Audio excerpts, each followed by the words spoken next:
இதுதான் வந்து 8 அடி வலை. எத்தனை அடி இருக்குன்னு பார்க்கலாம். நான் வந்து 8 அடி இருக்கிறேன்னா 9 அடி இருக்கேன். அப்போ நானும் 9 அடி. இந்த வாழை மரம் 9 அடி.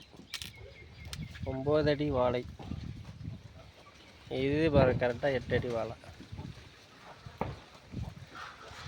8 அடி.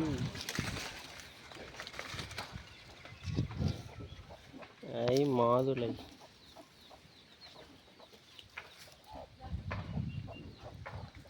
இப்போ நம்ம மாதுளையே பறிக்க போகிறோம். ஆல்ரெடி எதுவும் எல்லாம் பறித்து சாப்பிட்டுக்குது. பாருங்கள் ரெட்டாக இருக்குது. அணில் தான், அணில் பையன் அடங்கிறதில்ல. நீங்கள் பாருங்கள் பழம் எப்படி இருக்குது. அணில் பையன் வந்து அடங்கிறதில்ல. தோட்டத்தில் இருக்கிறதெல்லாம் பிடிங்கி சாப்பிட்டு ஓடிடுறோம். அணில் குஞ்சு.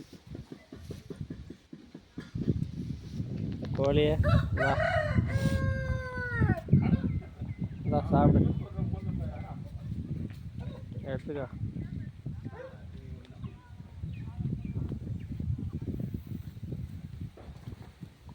இந்த சாவில் அடங்கிறதில்ல, ரொம்ப ரவுடி பண்ணுது, ரவுடிஷம்.